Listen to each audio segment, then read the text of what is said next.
there's no money in peace and prosperity. What kind of depraved human beings would look at the condition of peace and prosperity and say, that's not good for business? My entire lifetime, it's never been normal. This is not normal. Welcome back to the Professor Penn podcast. David Penn here, your host. Glad you're tuned in here on Tuesday night, January 7th, 7:30 p.m. Central Standard Time for episode number 171, which I call Blood Money. Blood Money.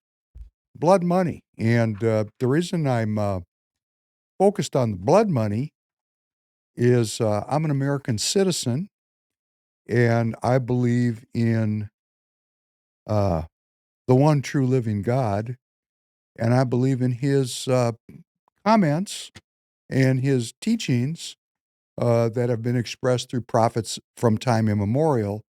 The primary one being to love God, but the second one, closely aligned, is prove it by loving your neighbor as you wish to be loved. And blood money, the concept of blood money, this podcast, we're going to start to highlight uh, some of the ways our government works.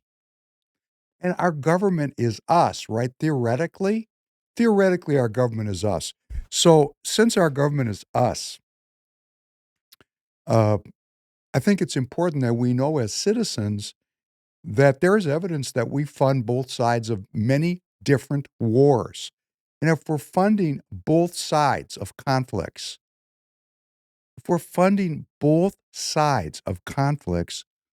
who are we? And further, we're told all the time how great democracy is. Democracy, democracy, democracy. We hear this constantly, how great our system is. And if our system is so great, why is there so much opposition to it? In other words, why are the Chinese fighting us? Why is it about the Chinese alone? I mean, do we get into fights in our lives and it's all the other person's fault? 100%.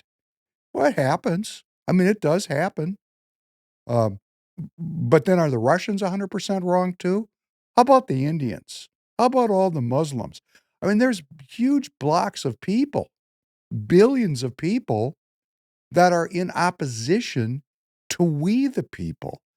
And I'm all for being a world leader and providing the world with new ideas and well-being. But at the point of a gun, hey, that would be not motivating people based on ideas. It'd be motivating people based on fear of death. And, speaking of death, I just wanted to share, for whatever it's worth, the number one leading cause of death in 2024. Good morning, Tanner.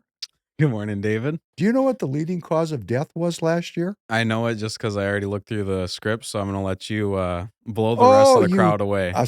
A spy among us. He's got the script. Yes, the leading cause of death. Did you know it before you saw that in the script? No, it blew my mind. So the audience is going to be blown away. The leading cause of death is not cancer. It's not COVID.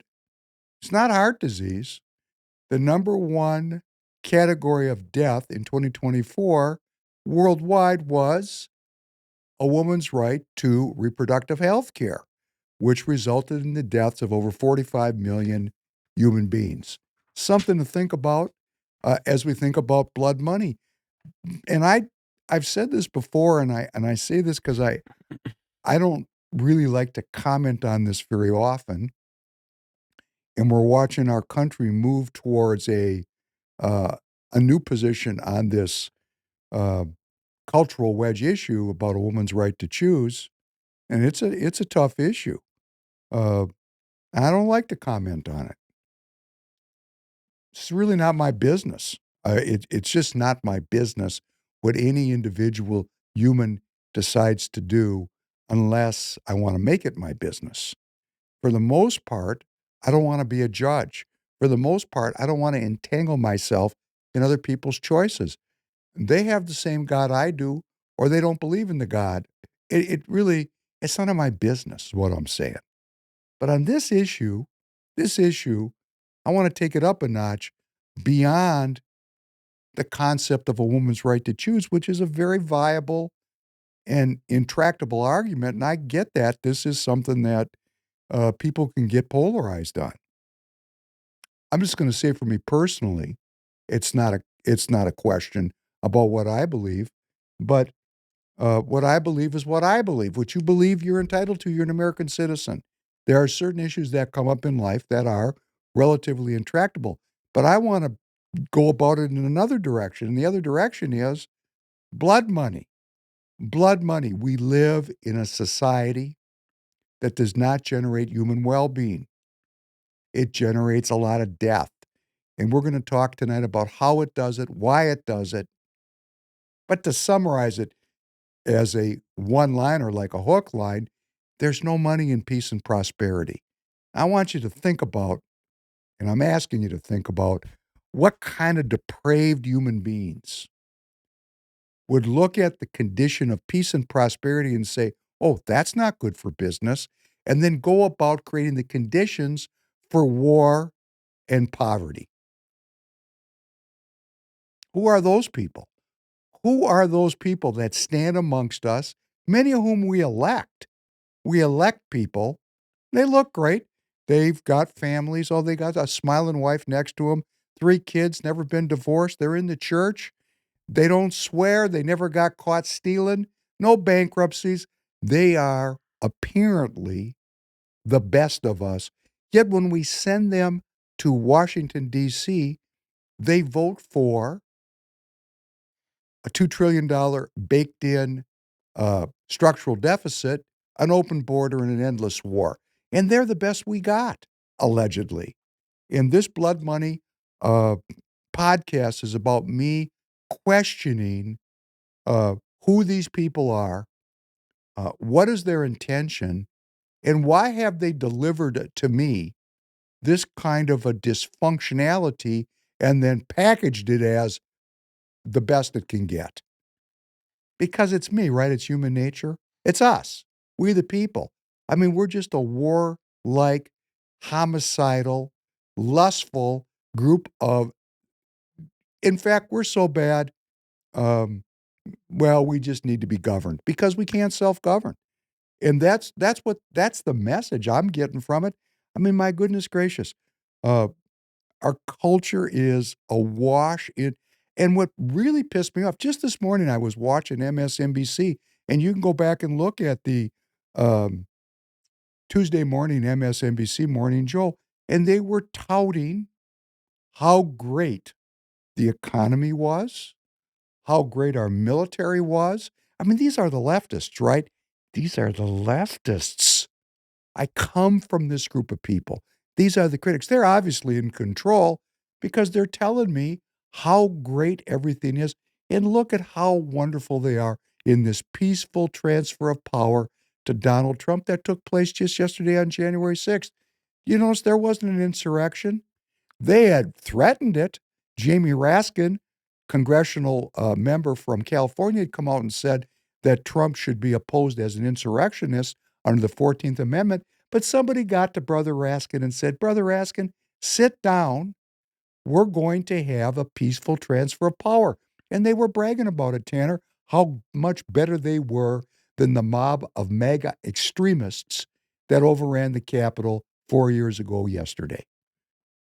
And they were telling me what a great job Biden has done, how great the economy is, how powerful our military is, how the Democrat is handing to the Republican the best it's ever been. And I'm asking myself, do they really believe? They must believe. And this is an educated audience. I mean, the Morning Joe audience, I mean, this is the place where people go that are in the know. These people believe this. They believe. They believe. They believe that it's great for a young person like Tanner. Now, Tanner has a future here with Free People Radio with your support. We can grow a great media company that searches for truth and tries to share truth. But the people in his generation, young people, prospects are not good economically. Would you agree with that statement? Oh man, I feel stupid that I have to ask you to explain that. What if prospects are not good for? When people are 24 years old Yeah, and they survey their future path, do they see themselves as acquiring the kind of material success that maybe their parents had in their generation? no, no, we're mostly yeah. Early on in the podcast, I brought up the term doomers. That like my generation calls themselves the doomers because a lot of us look to the future and we go, well, we're doomed. There's no way we're getting what our parents had. And, I feel that. But at the same time, for me personally, I'm just trying to work harder, I guess. Well, I mean, it's up to the individual. At least we hope it is. But then when the structural uh, rules that are put in place in a neoliberal society make everybody poor by intent. And why do I say that? They're telling me how good the economy is. Okay, I know economy. I've been playing in the economy since 1979. I've had time to watch this stuff. If you read it out of a book, you're reading somebody else's opinion. I've formed my own opinion, and I have a very simple opinion. Everybody's in debt. The country's in debt. This is not a sign of a healthful economy. It's just not. A fiat currency that's being devalued is not a sign of a healthful economy. Uh, Tremendous rates of chronic degenerative disease are not signs of a healthful economy. Failure to marry and have children don't indicate, that society is going to continue as we know it. Breakdown across the board. We've been talking about it. And I realize it's how you look at it. And these people like Mitt Romney go up there and say how optimistic he is about the future of the country. Well, Bush had it right, George W. Bush, when he said no child left behind. But that turned out just to be a hook in a song. And the song was Neocon Global War. Global War on Terror. That's what they really focused on, the global war on terror, not No Child Left Behind. Doesn't that sound great? No Child Left Behind? I think it was more from their, it sounds really, really good, but from their intent, they mean no child left behind that we can profit off of. That's brutal, dude. That's what it feels. I was thinking because we're talking about setting us up for failure and setting up the conditions for my generation. When I went to college, college is already so expensive. But another layer to what I think is kind of the scam is if I were to go to U of M, for example, my first semester, I'm required to be on campus, like in their dorms, sleeping there, paying them for housing, and they can just search my room at any time. And like I'm an adult, but they're treating you like a child. So then even when you are now an adult going to college, you aren't quite an adult. And even the college system is built in a way to treat you just like a child, still under someone else's authority. I don't know. What you're saying is you go to college, you're treated like a child, Mhm. which means you're told what to do. Yeah. I want to just unpack that for a second because that's a very interesting comment. You're going to learn as an adult. You're 18. In other words, if the draft was reinstated, you wouldn't be at college. You'd be away at a foreign war, possibly never to return. So, from the society's perspective, if you're watching me and you're 18 and you're going to college, and I know I do have 18-year-olds watching this podcast, and thank you for doing so and welcome to the community. Uh, you are subject to um, a draft that you can't legally avoid. Yet, when you go to college, they infantilize you, don't treat you as a man or a woman who's subject to give your life for your country. And that infantilization process makes it easier for you to be programmed. And yeah, to make more Programmed. profit off of you too. It's a long game kind of thing, but even just the college in themselves, they're just trying to profit more. Well, And once they okay, this is program, Tanner's going all the way down to the bottom of the rabbit hole. sorry. What we're saying here is, what he's saying is, which I think is an interesting comment because I certainly didn't think that way when I was 24 years old. I thought the world was my oyster and I was going to do whatever the heck I wanted to because I grew up in a very free time. This thing hadn't formed up where citizens were inventory. Now a citizen is inventory. So there's people that are sitting in windowless rooms in corporations and in government looking at how they can monetize a human life. Blood money. Blood money. Well, let's talk about how this works out in real time. Uh, and I'm going to try to be kind about this stuff uh, and not be so intense. It's just information that you yourself, and I'm urging you to read these things for yourself. One of the aspects of self governance is exploration, the search for truth. And what we tend to do, and I do the same thing, we take in information and we see it on X or we see it on a podcast and we believe it. And what is really the nature of knowledge and the boundaries of what we can really rely on as facts? Those issues are really getting to be difficult issues now. So, how I deal with it is I read about 11 or 12, 13, 14. I got about a whole group of media sources I use from around the world. They're semi coordinated, but they're not totally coordinated. For example, if you're in your newspaper and you see API or AP or Reuters, uh, you're in a very narrow lane of description.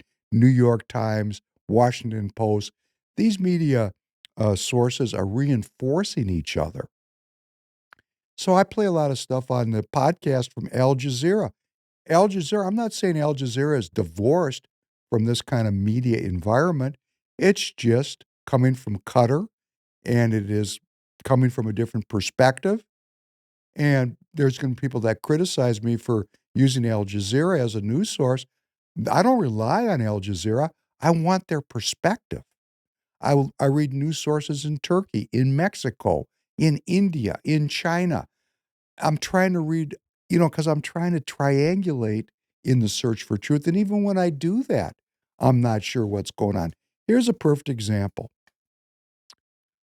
We know that the 7 countries, which we've been talking about, which I just think is a stunning um, factoid. We actually have General Wesley Clark, which we've played twice now on the podcast, and he was the former Supreme Commander of NATO in Europe. I mean, he's a very impressive guy, West Point graduate, very articulate, very charismatic, talking about that he was informed in 2003 that 7 countries were targeted by the neocons that rolled in with George W. Bush for regime change. It was Iran and Iraq.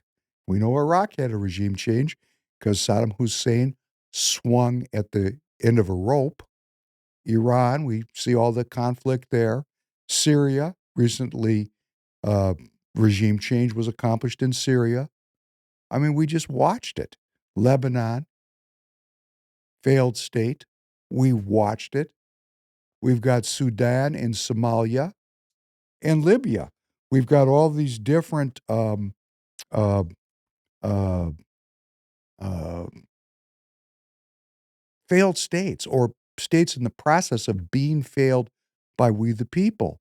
And one that was very critical was Syria in this strategy.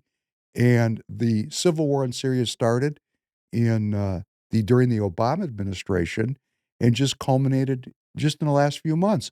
Syria has new leadership. There's new management in Syria. And that management, as we've talked about, is formerly known as Al Qaeda in Syria, which allegedly is our enemy, but turns out that our allies, the Turks, a NATO ally, because, it's NATO plus Israel against the Eastern Alliance. Turkey's on the payroll. They do our bidding, allegedly, kind of running their own game, though, because we have allied ourselves with the Kurds, a group that didn't get a country when the countries were getting handed out, another kind of Jewish group, but they didn't get their own country. Um, the Kurds, the Kurds supported the United States in the conflict in Iraq. They gained the support and really the loyalty of the U.S. military for their service in the efforts to beat the Tikritis, which, is done, is handled. And they've set up shop in northern Syria. And this new group, HTS, has come out and said that the Syrian Kurds could either disarm or join the new Syrian army. The Kurds are not going to do that, of course, because they have their own protectorate of their own country up there in northern Syria, which, by the way, is where all the oil is. And these people, the Syrian Kurds, are living under the largesse of the U.S. government. And the Turks are madder than all get out about this because the Kurds and the Turks have been involved in a civil war inside of Turkey for decades. I've been to sites in Turkey where my friends, my Turkish friends have said, "Oh yeah, 62 people were machine gunned to death here, 3 years ago by Kurdish rebels." Well, great. Nice to be there. Mm. But, the word on the street is that the Turks are going to destroy the Kurds under any circumstance. They are dedicated to doing it. They're involved in Syria right now. Turkey's military itself and their allies are fighting with the Kurds all over the Kurdish area. Right now, there's a town called Manbij where there's a very intense fight going on, and it looks like the Kurds are going to have to give up Manbij, and the Turks are moving on to a city called Kobani, where there is a Kurdish stronghold, which we, the people, our government, is now building a military base. And you're thinking, man, we're allies with the Turks. How can we build military bases and supporting people that our allies, the Turks, are at war with? I mean, this is complex. What is this? What's really going on? Well, I'll tell you what I think's really going on. And I urge all of you to take a look at this. There's something called the Federal Register. It's the newspaper of the United States government. It's where our government publishes on a daily basis, federalregister.gov. It's where our government publishes everything that's not been classified as being secret. And I'm looking at this conflict between the United States and Turkey. We're at odds with each other over these Kurds. And the Turks are very blunt about it. Like if you read the newspaper, it's like, hey, we're going to expel the Americans from Syria. Expel the Americans? That means we're going to war with a NATO member. I mean, that's extreme, isn't it? What do you do in that Well, what situation? are you doing here? And yet, as Tanner's going to put up on the screen, here's a Federal Register extract that was published on Monday, January 6th. And it says, "Dear Mr. Speaker, this is from the Director of the Defense Security Cooperation Agency, pursuant to the reporting requirements of Section 36B1 of the Arms Export Control Act, as amended. We are forwarding herewith transmittal number 23-07 concerning the Air Force's proposed letters of offer and acceptance to the Republic of Turkey for defense articles and services estimated to cost $23 billion. $23 billion. Blood money. In other words, we have a group called the Kurds that we are supporting and arming. Our military arms the Kurds in Syria. We're supporting these people. In fact, we have military bases with U.S. military members on these bases,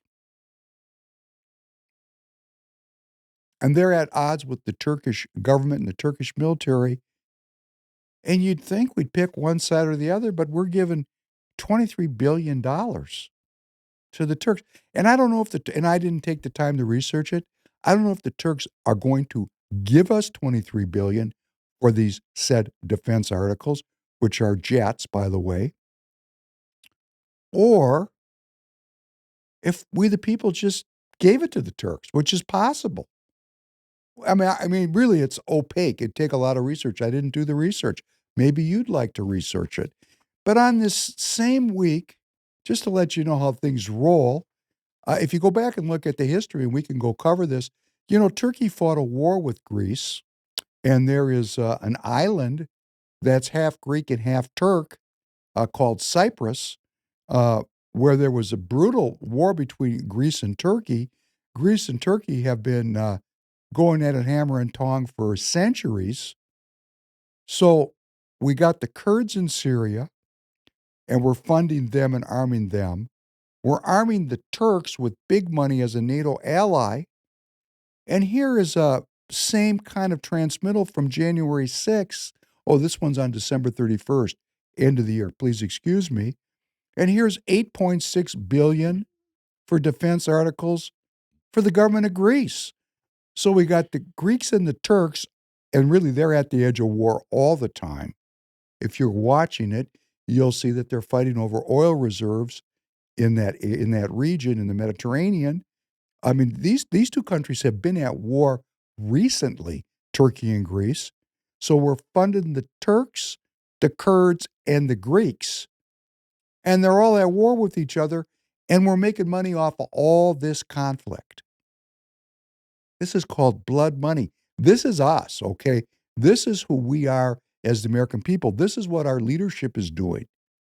I object to this, and I'm going to tell you, were I ever elected to the Congress or the Senate, I would stand up in the well of the Senate and say, this is illegitimate. This style of doing business to arm everybody with lethal weaponry, with profits probably in the 30 or 40% range, because even if we give this 8.6 billion to the Greeks, let's say we hand it to them, the defense contractors got paid. You paid them, Mr. You Tanner. paid them. That's correct. We paid them. We, the people, paid for this.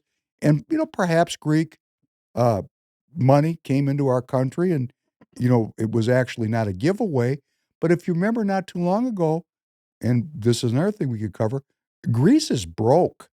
They have so much debt there, they've had to have their debt restructured 2 times. They don't have $8.6 billion in the kitty to go buy defense articles. So we're arming the Kurds, we're arming the Turks, and we're arming the Greeks, and they're all fighting with each other. Well, we're not done. This is just last week. Here is on this January 6th, same letter. Here's the government of India for defense articles and services estimated to cost $4 billion, $3.99 billion. Now let's think about the BRICS. We've talked about the BRICS. The BRICS is the new political and economic alignment, which is in juxtaposition and antagonism to NATO and to the Western banking system. BRICS, that's Brazil, Russia. Oh, the I is for India. C is for China, S is for South Africa. This is the core of an alternative political alliance and economic alliance meant to oppose we the people and our allies in what Putin calls the Anglo-Saxon cartel. Here we're giving the Indians, which really they're working against us, we're giving them $4 billion. I don't know if they bought it. Maybe we gave it to them. I don't know. It's not easy to research. But on the same day, January 6th, hey, government of Croatia, let's throw them $500 million. It's a small place. We can get them on the payroll for $500 million. But we're not done. The government of the Netherlands, $150 million. Small money. Hey, even smaller, Republic of Kosovo, $75 million. This is all at the end of this last year, the beginning of this year. Oh, here is another letter for the government of Australia, one of the Five Eyes, $250 million. Oh, there's more. There's more. Egypt. Egypt's on the payroll December 31st, 2024 for $200 million. Egypt, a very important country where the Suez Canal is, where there was an uprising by the Muslim Brotherhood followed by a civil war. Egypt has a very interesting history going back. We're going to talk about this tonight, going back to the British colonial period. But the government of El-Sisi, who's the president there, I mean, this is an autocratic, tyrannical regime. There's over 70,000 political prisoners in Egypt. And I'm going to tell you, the word around the campfire, and I don't have any 8x10 glossies, is that when there's rendition, which means when our government pick somebody up off the street to interrogate them, the spooky people. Like they get a federal judge to sign an order, let's pick this guy up, and they want to interrogate him in ways that you can't do it in, let's say, here in Minneapolis, St. Paul, the belly of the beast. They'll fly this guy to the Middle East, one of our partners there, like the UAE or Egypt, and they'll interrogate them aggressively. And the word around the campfire is if you want to be so aggressive in your interrogation that the prisoner disappears, they send him to Egypt. Well, here's $200 million. Oh, we're not done.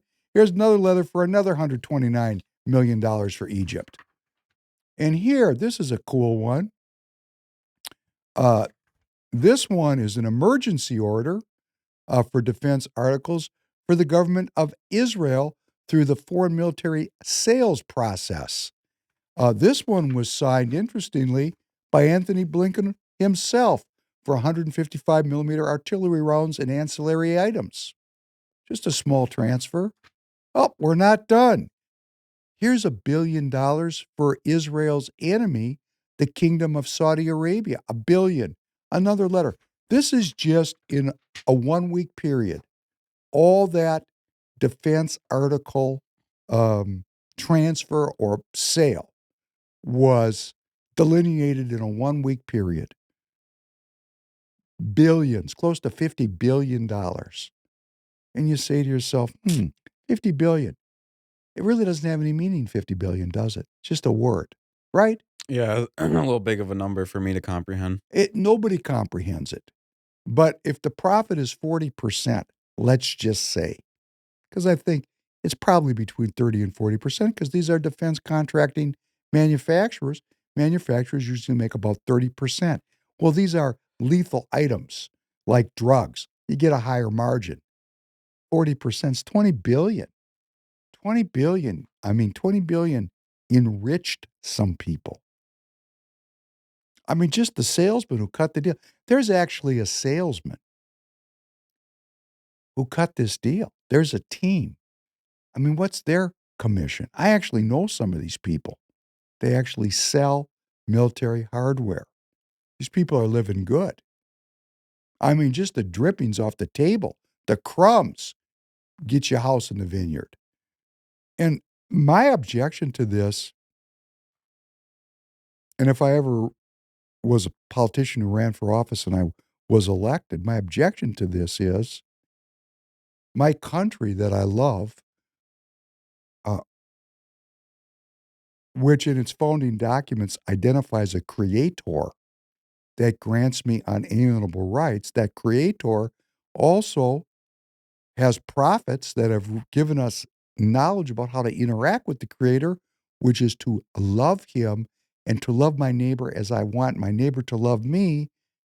Doesn't this kind of military hardware and its use abrogate the second great commandment about loving our neighbors as we wish to be loved? I mean, we're arming everybody.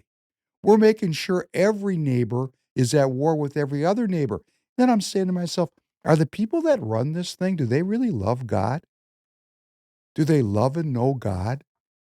And then people are going to say, well, Professor Penn, that's so utopian of you. That's so utopian. Because don't you realize people are warlike and violent, and if we don't protect ourselves, we're going to be destroyed? I didn't say we need to disarm the United States of America. I'm asking, why are we arming all these countries? Why is our economy, President Trump, dependent on the production of weapons of war? Why have we become dependent on war? Why are we addicted to war? And who are the drug dealers, the war profiteers that have addicted us to war? Because obviously they don't care about human beings. I mean, if you've ever seen somebody laid out dead on the ground, and if you have, I'm sorry. Um, some of us deal better than others. I have a friend, one of my best friends. This guy went to the Middle East 38 times and looked at me Well, he didn't. He told his father, who was also a friend of mine, told his father he, you know, killed enough people, he was done.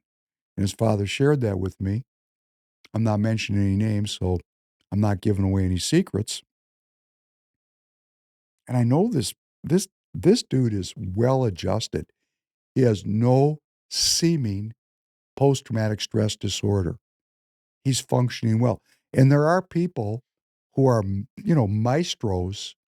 I mean, their best talent is the art of war. And this dude is one of those people. And I do respect him tremendously. Uh, but for most of us, when you see, I mean, I'm having a visual right now of this body laid out in front of me. And for me, uh, it didn't have great effects. I mean, I don't want to see people killing each other like this. I don't think it's morally or spiritually correct in the addiction that we have developed in our country to this kind of a lifestyle makes everything else pretty meaningless. That we accept this, that we, the people, normal people, the people that don't do this work, I'm not doing this work. You're not doing this work. We're not deployed overseas. We're not carrying weapons of war. We're not doing this. We allow others to do it for us so we can sit at home and watch the Viking game this past Sunday night where the Lions smoked the Vikings. And I watched the game. I had to watch it. I'm a Minnesotan. I've been watching the Vikings since I was knee high to the grasshopper. They were having a great season. They were 14-2. It was a great game, a Sunday night matchup to determine the order of things in the playoffs. And I watched the game. And I'm thinking to myself now, I actually took 3 hours of my time to watch the Vikings get smoked, and the world is at war. What's wrong with me? Well, what's wrong with me is I'm a human being, and I wanna live my life. I want to have a life of where I can have entertainment, where I can go fish, where I can go camp, where I can hang out with my kids, where I can just be normal as I remember what normal was, but my entire lifetime, it's never been normal. This is not normal. There are gonna people that say in response to this, "It is normal." And if you look at human history, one could say it is normal because the humans have been killing each other since Cain slew Abel. But if nobody stands up and says, "This is not right, it's not correct, it's not faithful," it stands in contradiction to the very documents that formed our country. That the framers of the country told us to beware of foreign entanglements, that we had a Monroe Doctrine that warned other great colonial powers, stay out of our backyard. We don't want to fight with you. Just stay away from us, please. Keep your great game competition over in Europe where it belongs. We want to be a citizen of humble people that pursue our life, our liberty, and our happiness. And we've just lost that. I mean, we've lost it, and everything else is derivative, in my opinion, of losing that basic humility that comes with living the contemplative life, the quiet life of peace and seeking prosperity. And what is prosperity? Prosperity used to be, I'm not starving to death. A bountiful Thanksgiving table. That was prosperity. Now it's a bountiful Thanksgiving table in a $2 million home with 4 cars paid for, a vacation home, and a 401k with $19 million in it. That's not prosperity, okay? Prosperity is having everything you need to survive. A wealthy man is not jealous of other people's possessions. A wealthy man has what he needs. I mean, I'm not enjoying this period of my life because I've enjoyed a lot of economic success, and I haven't been because I gave up my role at the globalist table. But I have everything I need. I'm eating okay. I got a car. I mean, my house is paid for. It's not a huge mansion. It's a humble home, but it's paid for. Uh, I have to contemplate that. I have been made humble by my own choices, and I'm not gonna reject that humility. That's a benefit for me. We have such arrogance as a country. Um, we have such arrogance. The United States has given Israel $22 billion in military aid since October 2023. We're funding Egypt, Jordan, the Syrian groups, Turkey, Saudi Arabia, the UAE. Our country, you and I, fund the entire region, and that thing is a Gordian knot of tribal hatreds and animosities. And we're going to talk in a little bit about where this comes from, because it's not our idea. It's just not our idea. We've just been occupied intellectually. And there's always more reasons to get upset. Satellite images show rapid Chinese buildup in the Tawang Valley in the disputed border between India and China. There was very recently, within the last several years, a hand-to-hand battle there where the Chinese and Indian army units put down their weapons of war, wrapped clubs in barbed wire, and went to work on each other hand to hand. The Chinese won that encounter, beating to death dozens of Indian soldiers. You know how much you have to hate someone to beat them to death with a club? I mean, that's getting personal, don't you think? It's one thing to snipe somebody from a mile away, but how about two dudes squaring off in a field with clubs wrapped in barbed wire? That's pretty intense, don't you think? Yeah. I mean, then, the old thing on the street is, "Oh, I hit the dude in the head, he fell down." That's good enough. No, when these dudes fell down, a couple of gorillas jumped on them and beat them to death. I mean, this is getting down into, you know, not the conscious part of our brain. We're getting down into the stem, where we're functioning on autopilot in the gap out of hatred and fear. And the two armies disengaged because it's bad for business. But in that disengagement, the Chinese have been building up fortifications in that disputed area. But hey, let's not get too focused on that, because our national security apparatus is now hyping that the People's Republic of China has ordered the largest military buildup of any nation since Germany in the 1930s. Well, let's go back maybe on a podcast coming up and uh, take a look at why Germany rearmed in the 1930s. Why is China arming up? What's going on here? Well, the next article, U.S. and Japan unveil extended deterrence guidelines citing rising threats. The United States and Japan have unveiled new guidelines for quote unquote extended deterrence, citing an increasingly severe strategic and nuclear threat environment that reflects heightened tensions in the Indo Pacific, where China, Russia, and North Korea have taken steps to modernize their arsenals and project power. This is an interlocking set of zero sum decisions. I'm going to skip over South Korea. We're going to cover that next week and see how that turns out. Um, so President Trump, yesterday, his election was certified, which was great, and he's now sailing into an environment with all kinds of problems. The first problem that he's going to face is the East Coast and Gulf Coast ports will be closed by a strike on January 15th next week, unless something miraculous takes place. If you remember, there was a short strike, which was papered over with a promised 65% wage increase for the port workers, for the union members, but the issue of automation was not solved. The union is trying to keep the automation out of the ports. Uh, President Trump has quite surprisingly, well, not to me, but to others, has come out in favor of the union's position.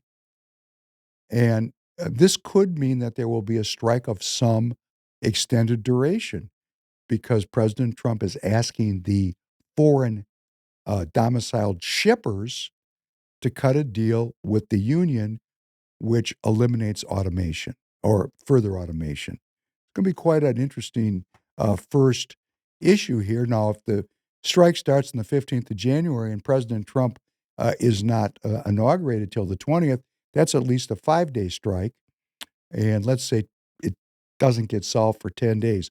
Well, each day that there's a strike causes about a week-long disruption of the supply chain. So, if there is a 10-day strike, we have a 7-week disruption of the supply chain.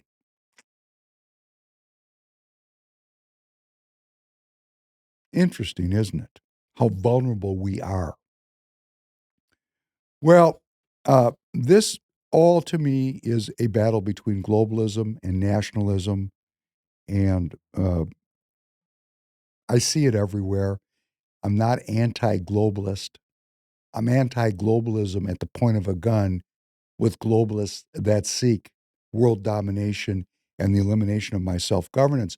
We live in an information age. We live in an age where, I could get on an airplane and be in China tomorrow. So we do live in a global environment, and it's up to we, the people, to change the quality of our leadership so that we have leaders who are actually pro-human, pro-America, pro-human well-being. And we can get there based on one strategy. That's you and I getting involved in politics. Now, I'm already involved.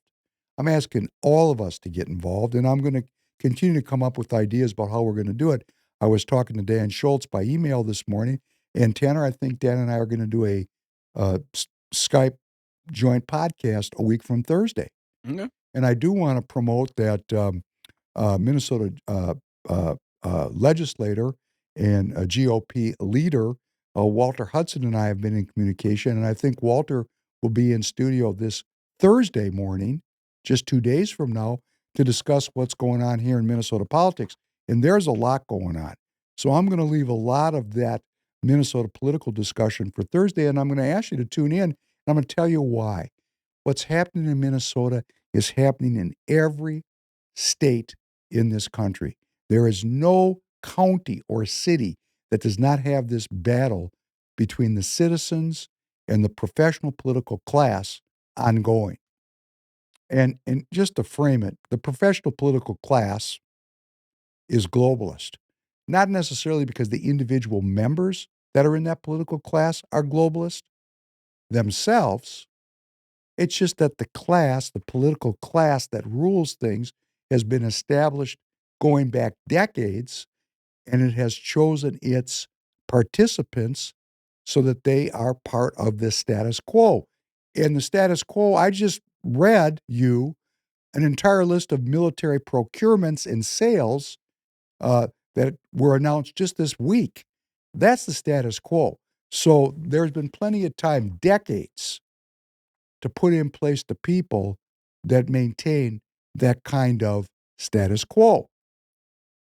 Well, we just had an election here I've talked about here in Minnesota, where we've changed the chair of the Republican Party of Minnesota from a man named David Hand to a man named Alex Plekish.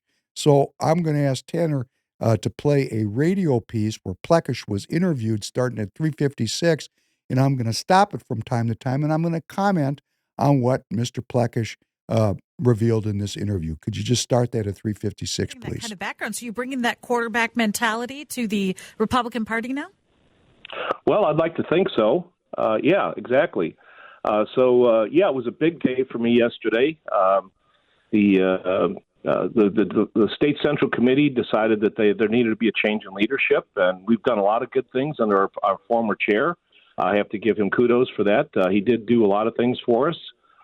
We did finally get to the point, and I'd like to build on this to answer your question, where we broke the trifecta the Democrats held, but only by the very, very slimmest of possible outcomes, because now we are tied in the House. We don't have a majority. We are tied. But the Democrats still hold the Senate by one seat, and of course, they still hold the governorship. So I want to build on that. So in 2026, we actually have a solid trifecta break. Of course, our goal is to elect a Republican governor, but also to turn the House and the Senate into Republican strongholds. That is not something we've had in Minnesota for at least 30 years, maybe longer, maybe ever. I don't know. But in the entire Can you time stop I it, lived here in the please? state. Well, Alex doesn't know, but Alex was born in Illinois. He was alluding to being a high school quarterback, and he wants to quarterback the Republican Party. On a personal note, I take a dim view of people talking about their high school sports exploits, particularly when they're getting close to 80 years old. You know, what have you done for me lately?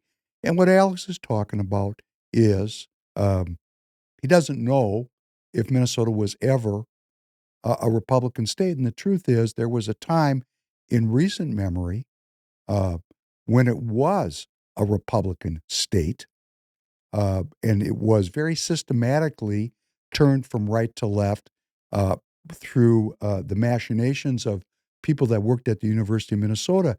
And why I know about it is I come from those people.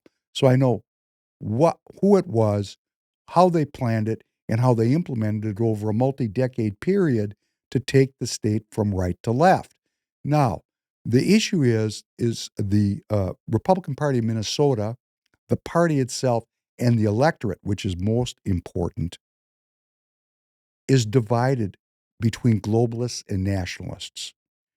And how to breach this divide and create a unity which will allow us to function together in a connected effort is the challenge for Alex Plekish. And I intend to talk to Mr. Walter Hudson about that on Thursday morning. Please continue. Here in the state, we have not had that. So lots of things we can build on. Turnout was higher, but it can still be improved. That will be a focus as well. It may seem to a lot of people that Minnesota is a blue state, but it really is not.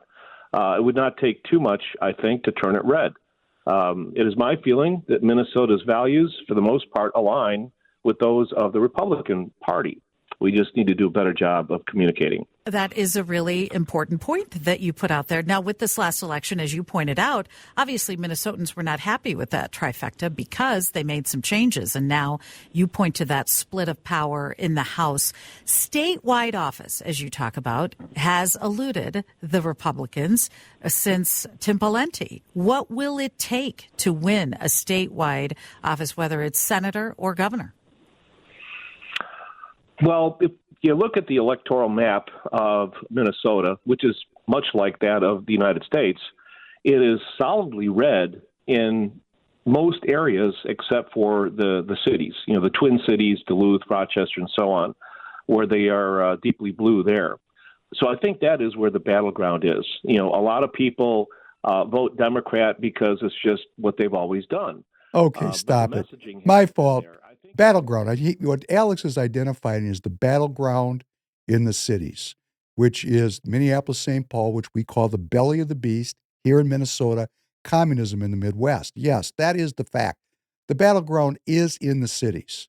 But let me just be very frank about this, okay?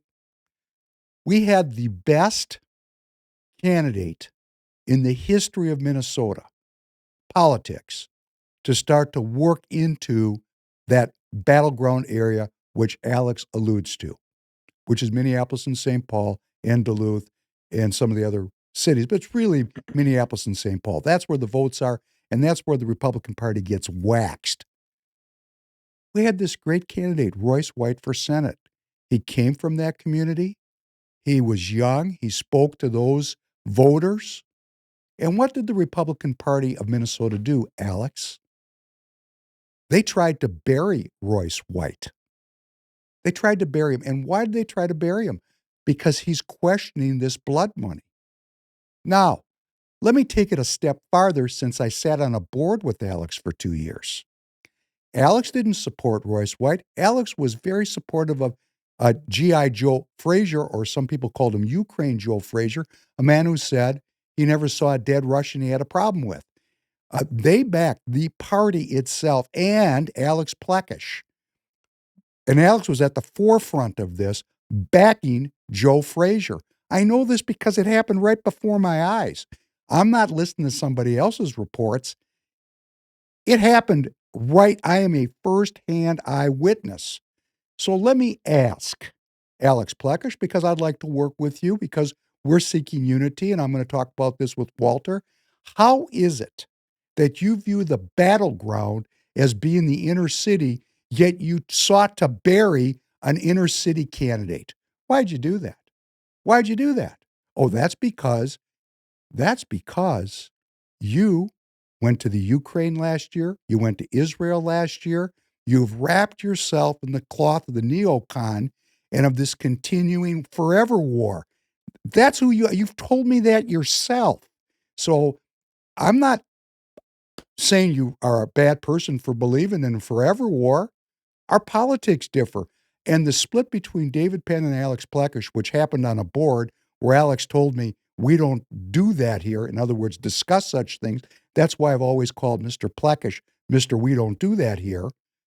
In other words, politics, just lick envelopes and knock on doors. Do what we tell you to do, political activist who's a Republican Party officer. We don't really talk about politics. Okay, that's where he's coming from. Now, he's appearing to be someone else. And of course, he has the chance to be someone else. And Alex, the split in the party is that most of the citizens that vote Republican in this state don't agree with this forever war anymore. Many of them, you're saying you got to get more turnout.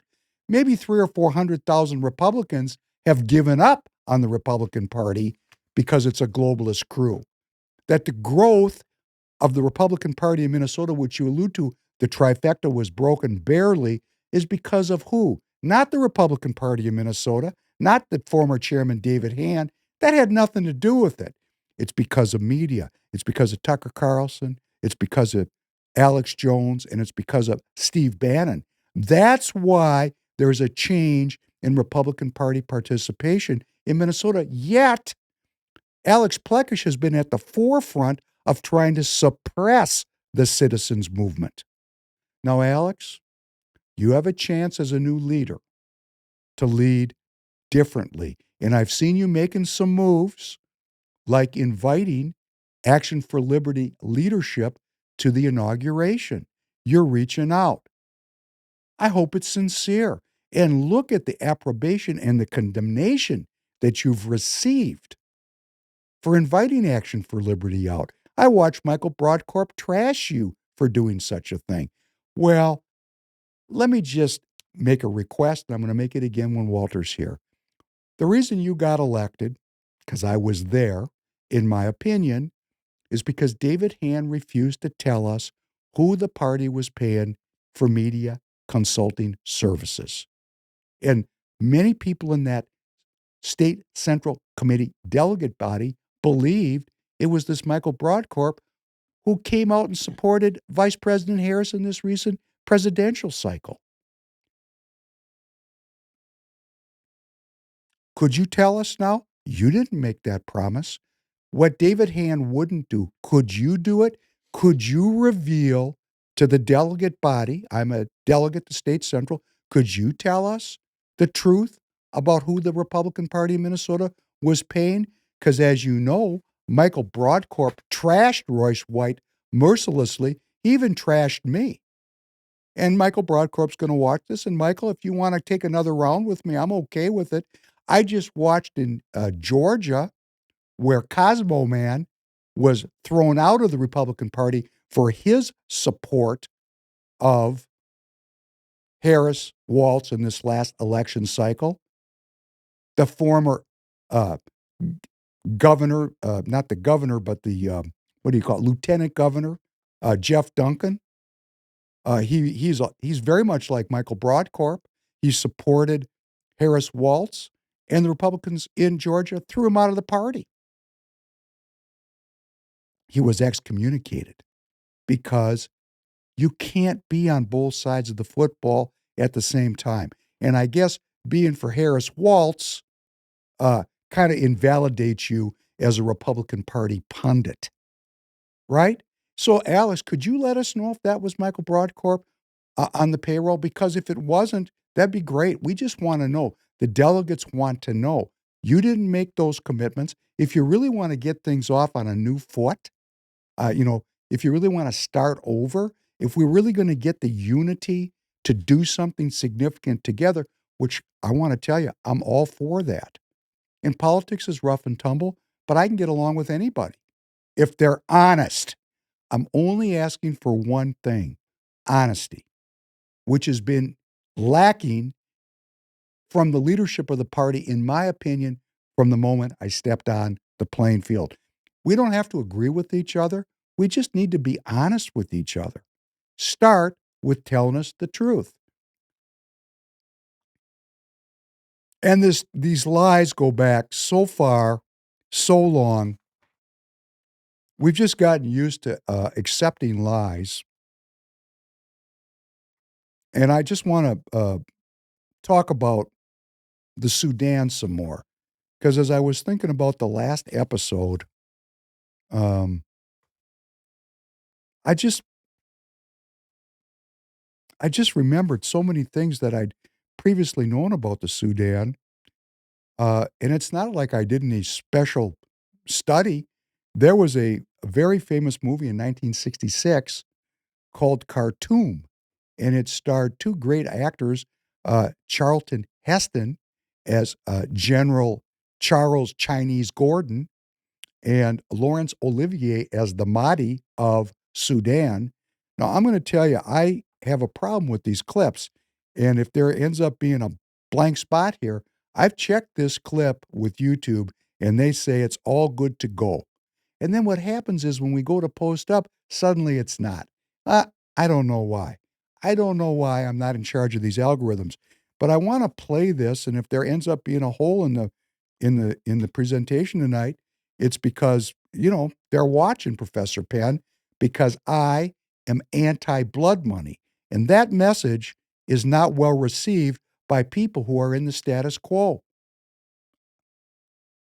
Play 7 minutes and 29 seconds of Khartoum. There's so much here.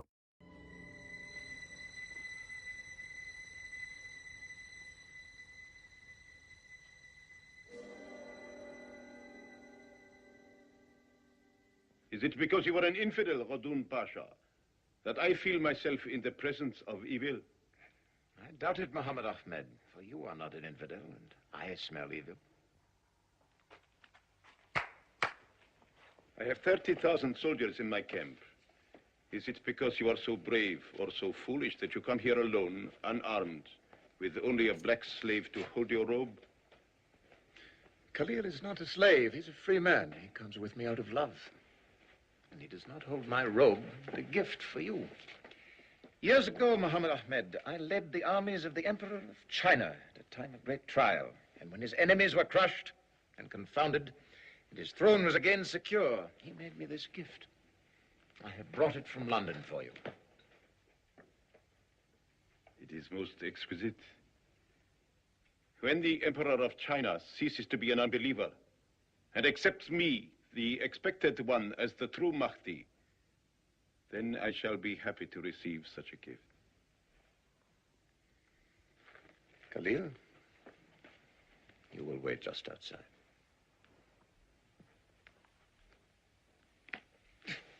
Aubrey. Real Aubrey. I've had none in 5 years. Your meeting with Zubair Pasha was less than happy, I believe. Your intelligence service has an excellence beyond my expectations. How much you must regret having killed his son. I executed his son. I have no regrets. It was a necessary object lesson in my campaign against the slave trade. And it was successful. I brought peace to the Sudan. But since you have come back now with instructions to evacuate Khartoum, most happily, the peace of the Sudan no longer concerns you. What a pleasure it is to negotiate with a man who knows even my instructions. We need waste so little time in preliminaries. What are your instructions concerning Khartoum?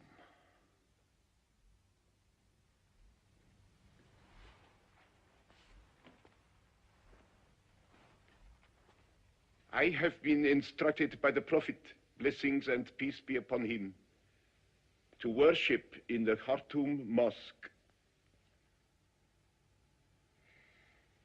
There are those among the Sudanese who will oppose you. I welcome in peace all those who worship with me. And the others?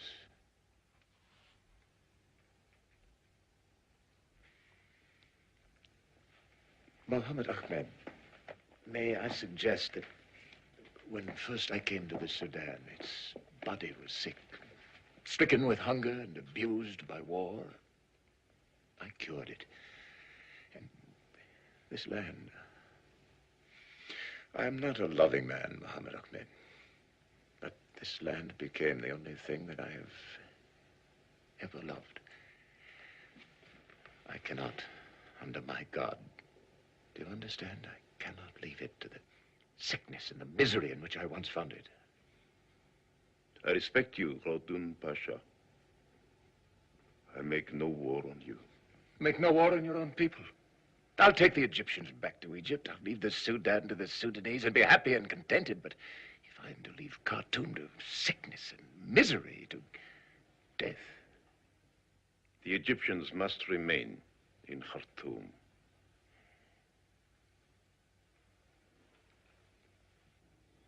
I am a poor man of the desert, but I am the Mahdi, the expected one.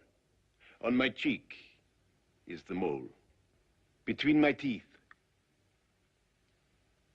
the space.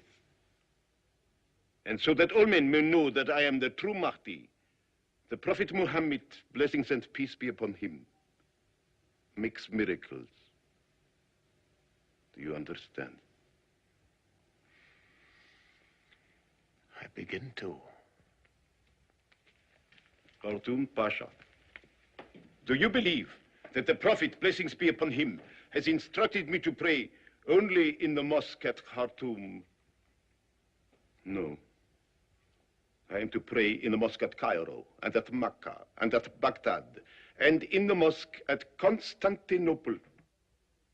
He has commanded me to make holy war until all of Islam acknowledges the purity of his biddings, and all the world trembles before me. But all Islam must know who I am and believe. Khartoum Pasha, for tasks of such greatness, great deeds are needed.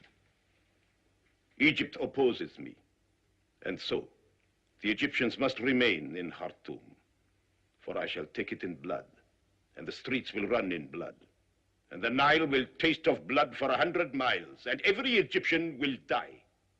Every child, woman, man, Sudanese too, who opposes the will of my Lord Muhammad will die. This is how it must be in Khartoum. Great and terrible thing. Or I shall not pray in the mosques of Cairo and Mecca and Constantinople, nor will the world ever tremble before me.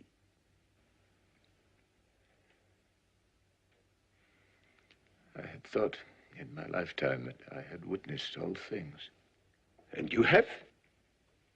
You have described to me how it was an object lesson when you slaughtered the sons of the slavers and brought peace to the Sudan. You have no regrets. What is the difference, Khartoum Pasha? An infidel object lesson or a holy miracle? If Khartoum is sacrificed, then all Islam will tremble and bow, and in peace I shall proceed to all the mosques where I must pray, and the lives of millions will be spared.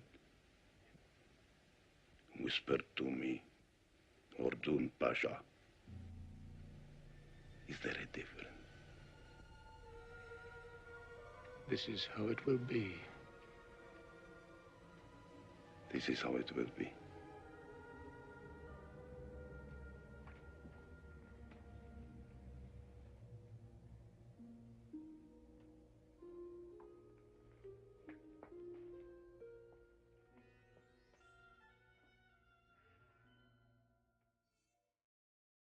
There's so much in that scene. First of all, on a personal note, I appreciate this kind of movie making, which is seldom seen today. This is a historical movie. These are real historical figures. Muhammad Ahmed, played by Laurence Olivier, the Mahdi. What is the Mahdi? The Mahdi is a very important figure in Islamic lore. The Mahdi is a messianic figure, part of the eschatology of Islam.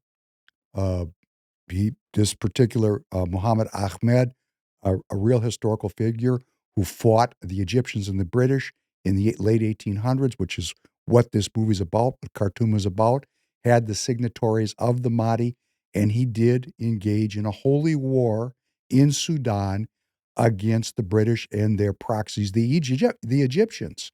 And this character, played by by Charlton Heston, General Charles Chinese Gordon, another historical figure of great import. This General Gordon, uh, what can I say? The man, well, there's people that say he was homosexual, never married for that reason. Other people say he dedicated his life to promoting a kind of evangelical Protestantism within the context of the British Empire, which was typical of that time. This dude served all over the world. He was a very uh, experienced and noted warrior. And, in that scene, he said, well, are you crazy coming here unarmed? He was never armed. He went to many battles. He only took with him into these battles a cane. He didn't have a gun. He didn't have a blade. He kept a stick, and that's how he went to battle. And he was stationed in China for many years and was a big player in a very turbulent period of Chinese history where some 30, 40 million Chinese died in a civil war. And he was a big player in that deal. And that's how he got the nickname Chinese Gordon. And the Chinese, because he went to all these battles just armed with this stick at 6'4" with piercing blue eyes, the Chinese warriors thought that this dude had some kind of special chi and could not be killed. This guy had mythic status around the world. He's forgotten now and probably shouldn't be forgotten. He was anti-slavery. He ended the slave trade in the Sudan. He never met the Mahdi, but he did communicate with them.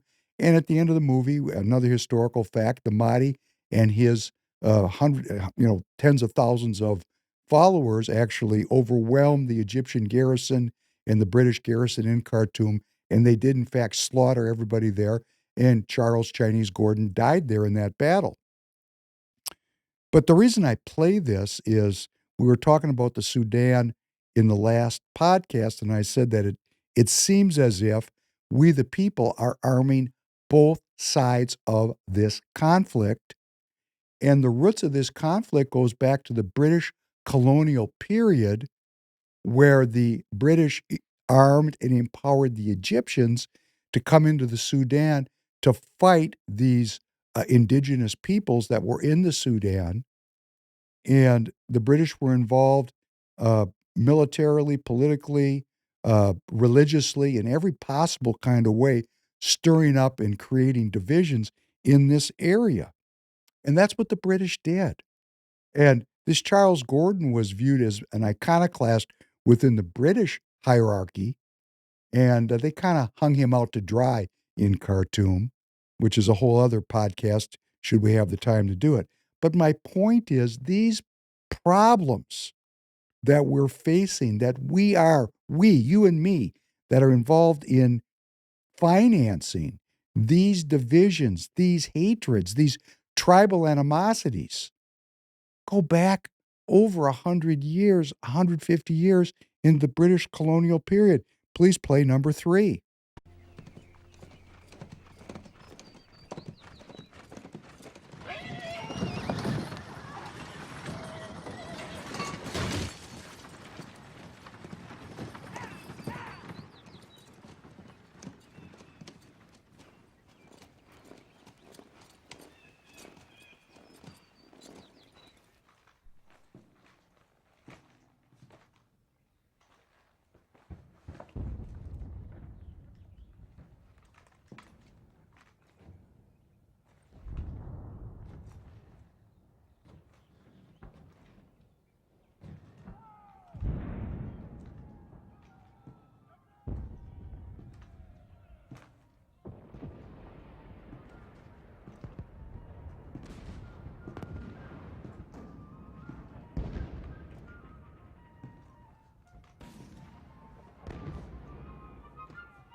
expect you would.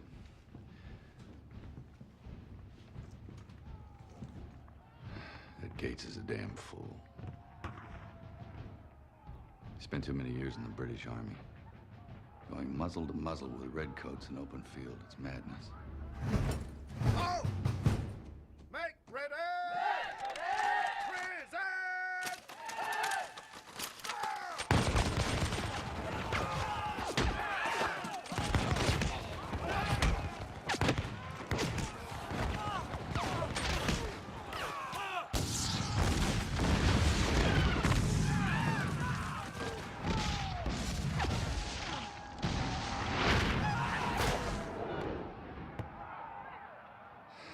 This battle was over before it began.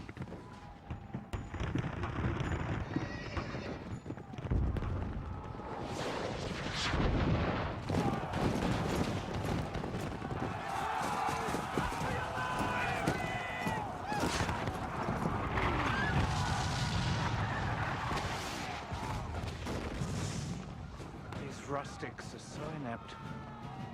Nearly takes the honor out of victory. Nearly. Well, there's the British on our soil. That's another famous movie, The Patriot, starring Mel Gibson and Heath Ledger, detailing our battle for independence. That's the Battle of Camden depiction in that movie. And I play that because, first off, that was about 100 years before the sack of Khartoum by the Mahdi. 100 years. 100 years. The British ruled over this planet, turning people against their neighbors and ruling over countries to extract the wealth of the natural resources that were to be found there. And, we see this and, now we're allegedly allies with the British. And I'm going to say my own personal opinion. I am personally not allied with the British. I remember this. I know that we have a common intellectual European history, which the British have exploited by filling our universities with European trained academics who have them brainwashed generations of Americans to forget about who the British really are and who they were. They're mass murderers at an intergalactic level.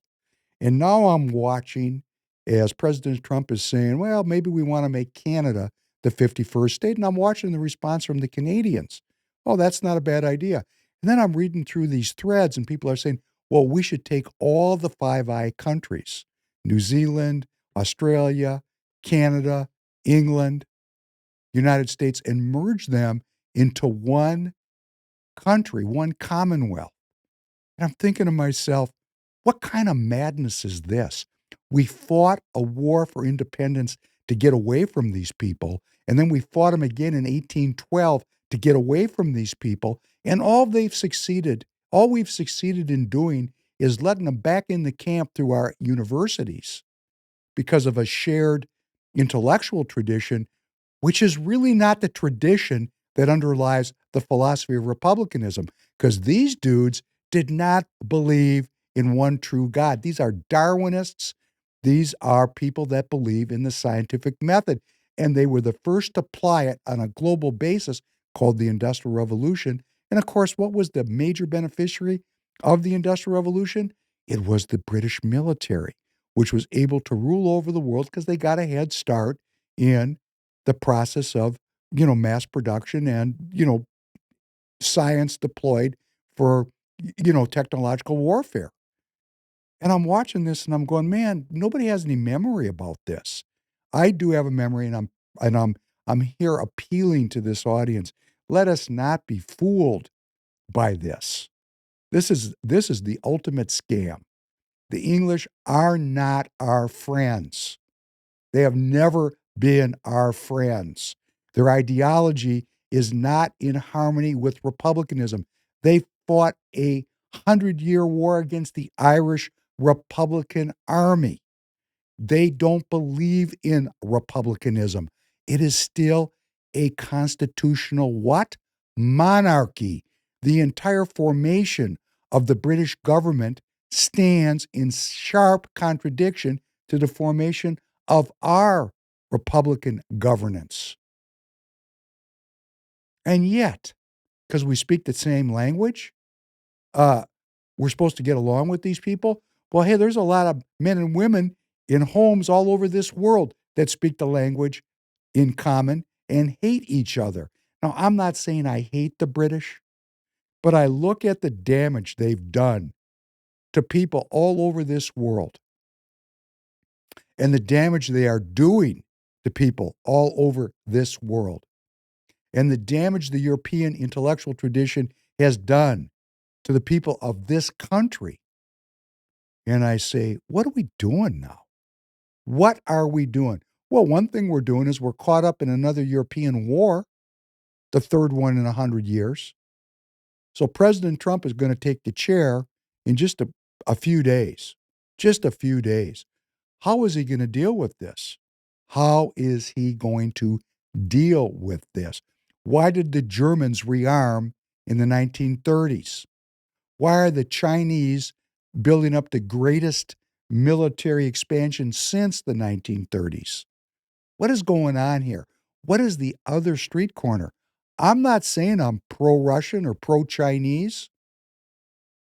I want to know what these people are thinking that hate us. Why do they hate us? And I've just played 2 movie clips from our own lexicon of movie history here in this country. The movie of Khartoum, filmed in 1966, and The Patriot some 20 years ago, detailing the involvement of the English, the British Empire, far from their home, fighting and killing people because they wanted the money. Materialists, survival of the fittest, which the Crown paid Charles Darwin to turn into a theory, The Origin of the Species, which is taught to every American school child as the foundational creation myth of the world, supplanting the story of Adam and Eve. So we have the story of Adam and Eve, which gives us insights and, on certain existential issues, which are being opposed with ferocity by this Origin of the Species crowd.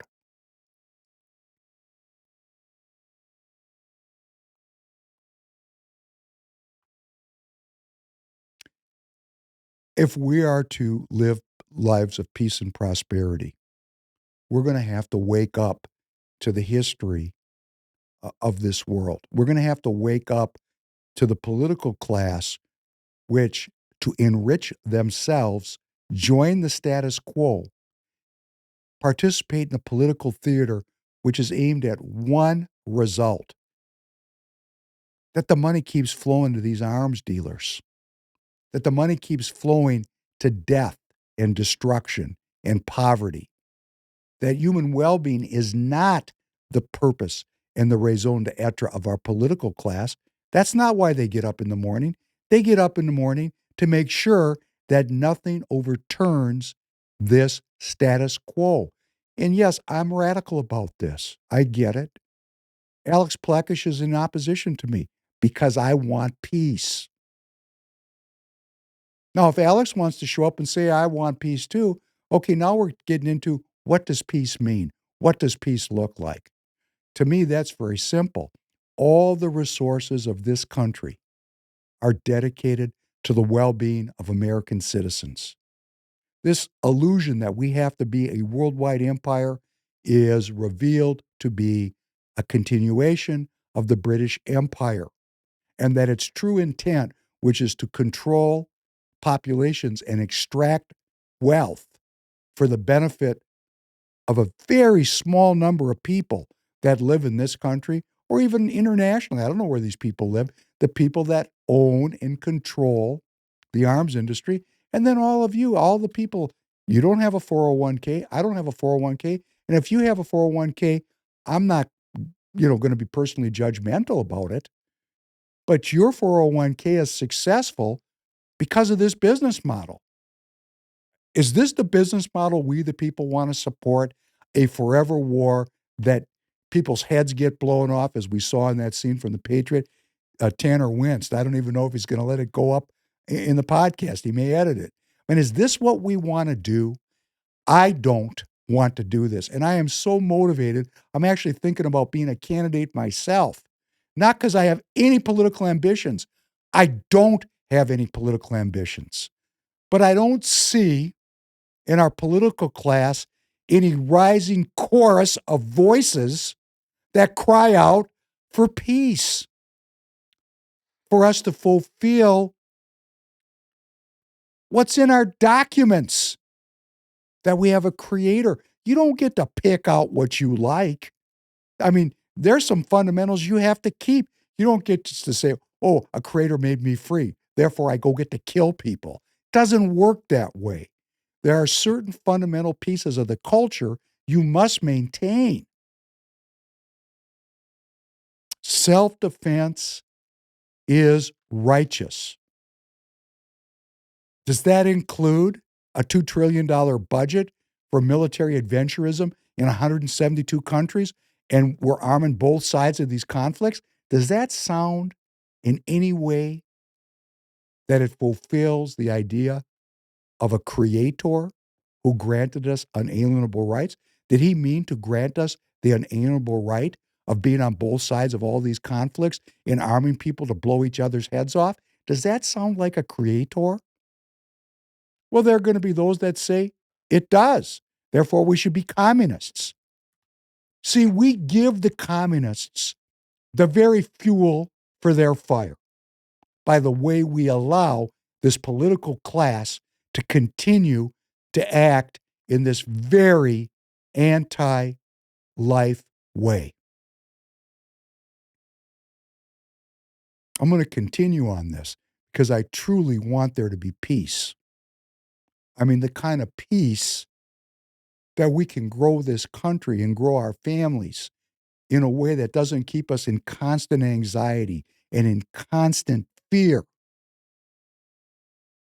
Fear either felt or denied. And the denied fear is even worse because it's not that we're not afraid. We're just not aware we're afraid. Oh, can we be manipulated by denied fear? And we are. Look at the news in the context of denied fear and how we get levered constantly. If we were at peace, they wouldn't, and when I say they, I mean the political and media classes, they wouldn't have that handle to manipulate us. And how are we going to get peace? It's a very simple summary statement. Precinctstrategy.com. We've got to get involved. We're either going to do it or we're not. So far, it's not.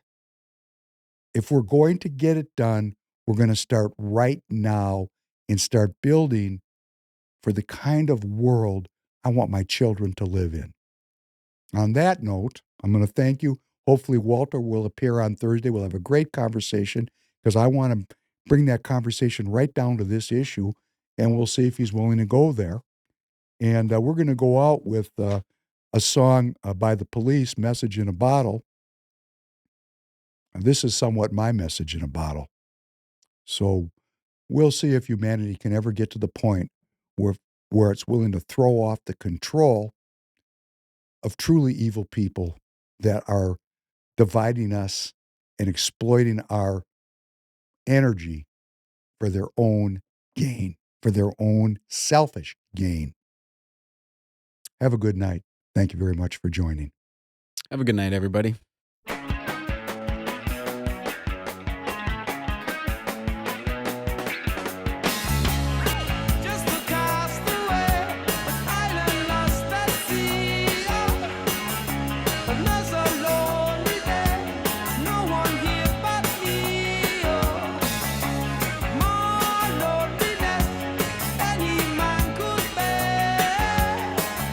Rescue me before I fall into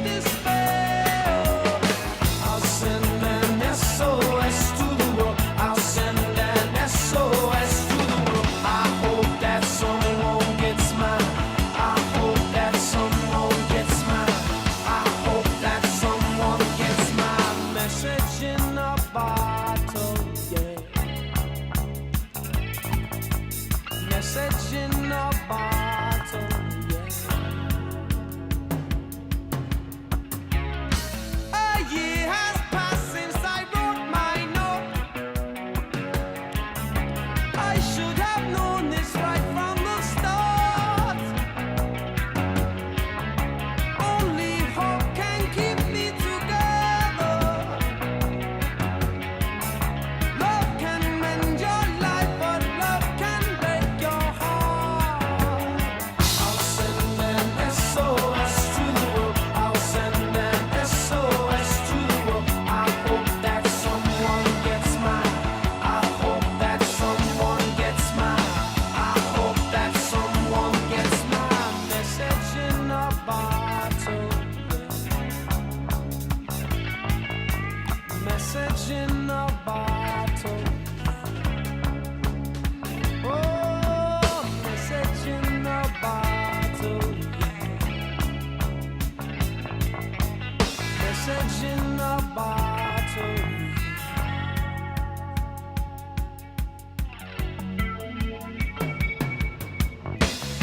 Walked out this morning, don't believe what I saw.